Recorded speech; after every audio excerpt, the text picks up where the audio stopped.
Bismillahirrahmanirrahim. Assalamualaikum warahmatullahi wabarakatuh. Baiklah, saya Indah Aulia Rahma dengan NIM 2030101012. Di sini saya akan mempresentasikan tentang hubungan antara vegetasi dan faktor lingkungan biotik tumbuhan dan hewan. Yang pertama yaitu ada interaksi makhluk hidup.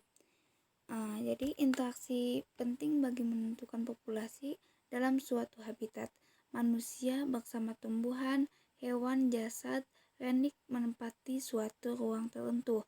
Kecuali makhluk hidup dan ruang itu terdapat juga benda tak hidup, misalnya udara terdiri atas bermacam gas, air dalam bentuk uap, cair dalam dan padat, tanah dan batu. Dalam suatu lingkungan yang kompleks yang berisi berbagai macam organisme, aktivitas metabolisme suatu organisme akan berpengaruh terhadap lingkungannya. Mikroorganisme seperti halnya organisme lain yang berada dalam lingkungan yang kompleks senantiasa berhubungan baik dengan pengaruh faktor abiotik dengan pengaruh faktor biotik. Dalam ekologi tumbuhan, berperan sebagai produsen, hewan berperan sebagai konsumen, dan mikroorganisme berperan sebagai dekomposer. Faktor biotik juga meliputi tingkat-tingkat organisme, meliputi individu, populasi, komunitas, ekosistem, dan biosfer. Tingkatan-tingkatan organisme makhluk hidup disebut dengan ekosistem akan saling berinteraksi, saling mempengaruhi bentuk suatu sistem yang menunjukkan kesatuan. Sedikit kali dalam alam suatu jenis mikroorganisme yang hidup secara individual.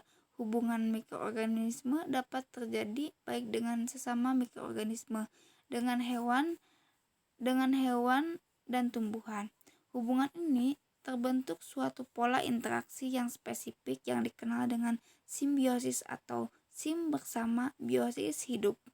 Simbiosis adalah suatu istilah yang mencakup interaksi beraneka ragam di mana dua spesies inang dan simbiosisnya mempertahankan suatu persekutuan yang dekat.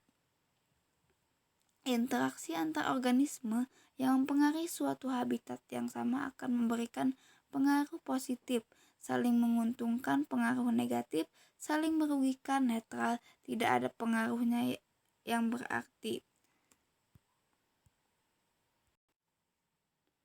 Baiklah, yang selanjutnya itu ada interaksi antara tumbuhan dengan tumbuhan.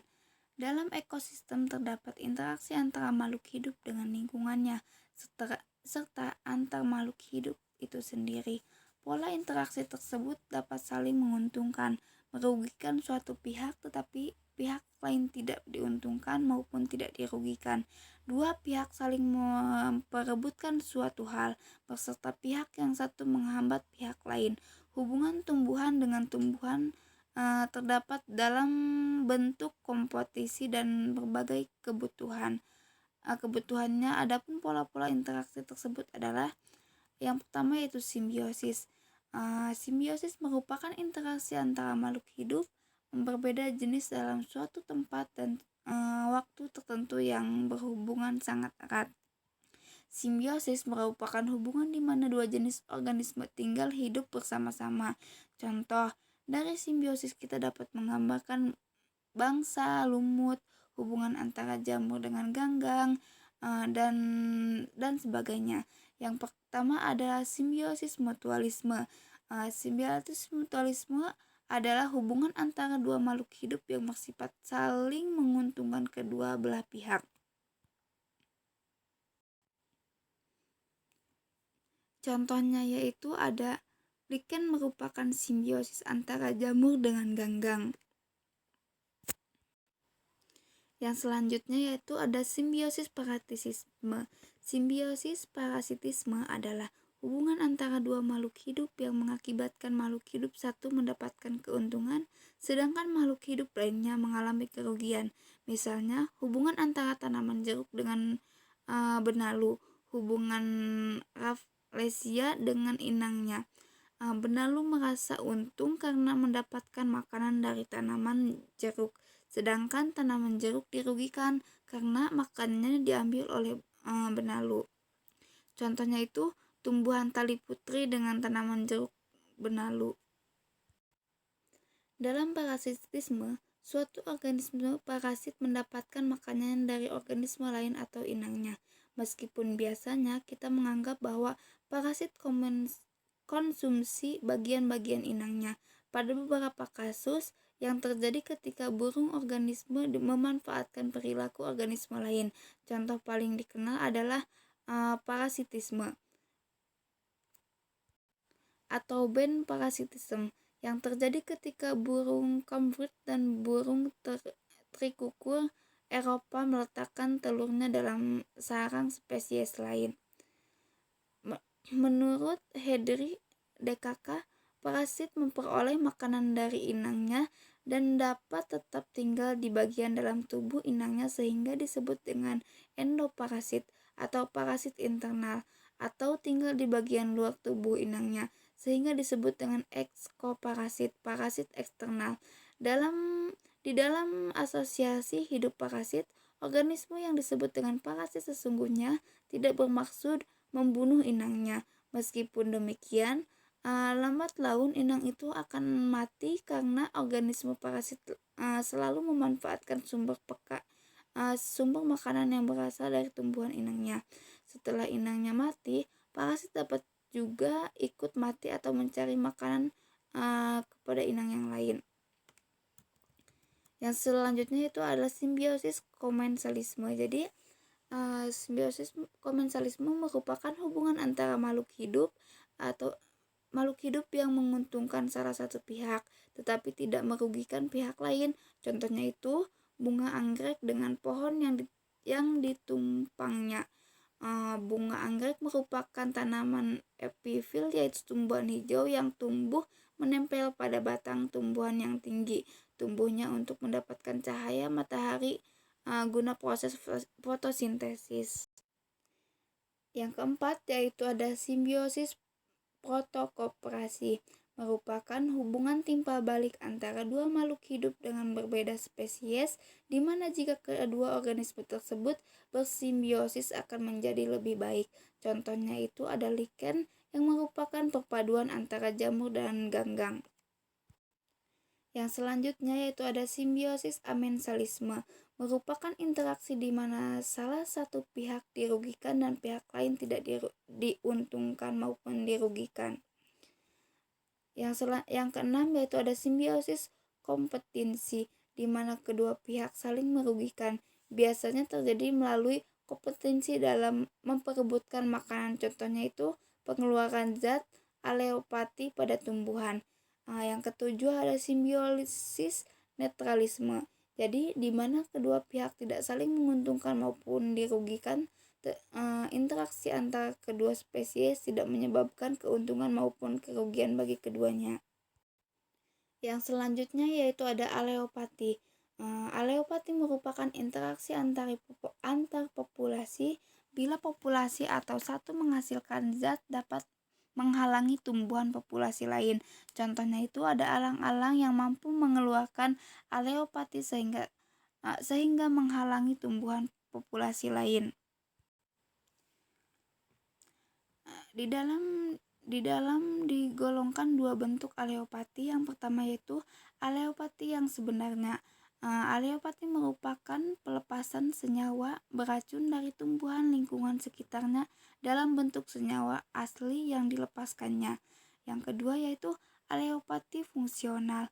Golongan aleopati ini adalah senyawa kimia yang dilepaskan kemudian senyawa tersebut telah mengalami modifikasi oleh mikroba tanah. Aleopati diartikan sebagai pengaruh yang merugikan, penghambat atau perusak secara langsung maupun tidak langsung dari suatu tumbuhan terhadap tumbuhan lain melalui reproduksi senyawa kimia yang dibebaskan dalam lingkungan hidup tumbuhan. Yang selanjutnya yaitu ada kompetensi. Jadi kompetensi merupakan interaksi bersaing antara individu tumbuhan dengan individu tumbuhan lainnya dalam hal menguntungkan sumber daya alam dan menemukan kebutuhan seperti nutrisi, air, cahaya, ruang, dan sebagainya. Jadi kompetensi akan timbul jika individu tumbuhan mempunyai daur hidup dan keperluan yang sama dengan individu tumbuhan lainnya, baik itu jenis tumbuhan yang sama dengan maupun yang berbeda jenis. Tumbuhan yang lebih efisien memanfaatkan sumber daya untuk bertahan dan lainnya bersingkir. Contoh kompetensi antara tanaman jagung dengan kacang hijau. Faktor-faktor kompetensikan antara lain hara, cahaya, CO2, dan ruang tumbuhan. Persaingan di antara dua atau lebih spesies organisme terhadap sumber daya alam akan menimbulkan efek yang merugikan kedua belah pihak. Bahkan salah satu dari spesies yang bersaing tersingkir, ditekan oleh yang lain. Akibat persaingan-persaingan yang telah terjadi antara spesies-spesies organisme dalam memanfaatkan sumber daya alam akan semakin terus ketika sumber daya alam semakin terbatas persediaannya. Baiklah, yang selanjutnya yaitu interaksi tumbuhan dengan hewan. Interaksi yang dapat terjadi antara hewan dengan tumbuhan meliputi herbivori, insektivori, polinatori, serta konvolusi. Herbivori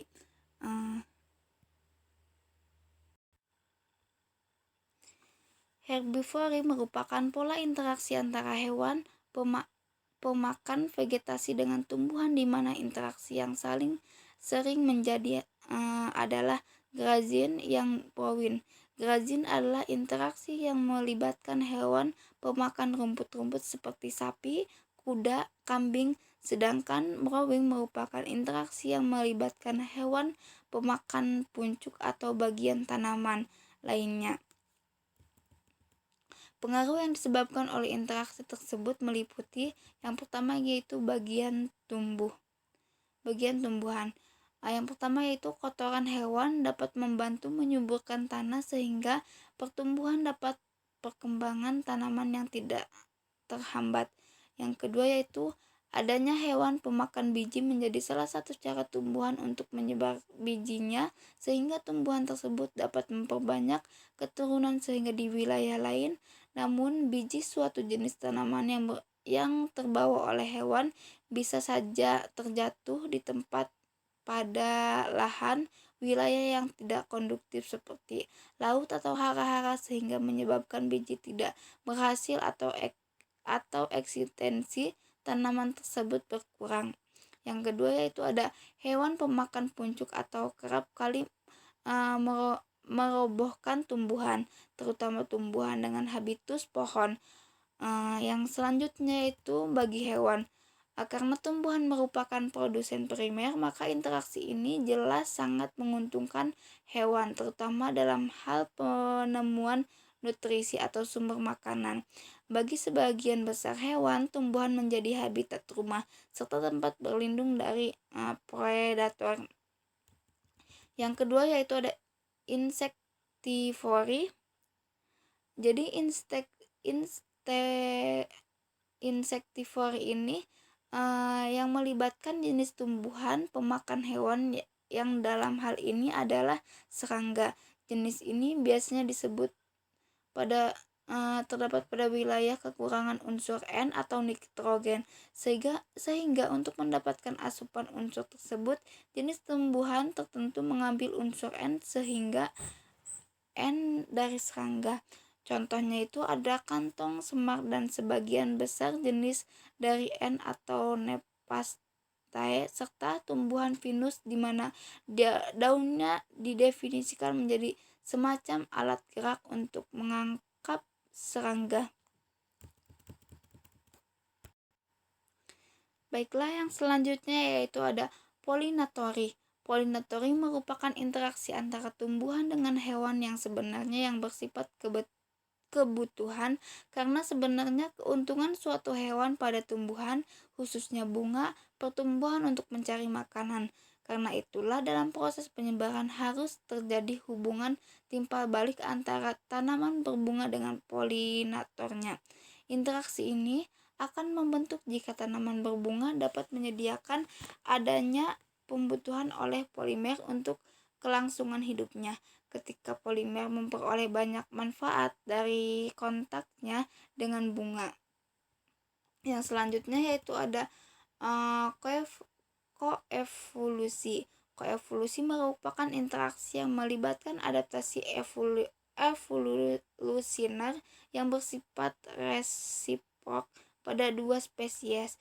Interaksi ini misalnya terjadi pada Phaspholover fin dengan larva kupu-kupu dengan genus Heliconius.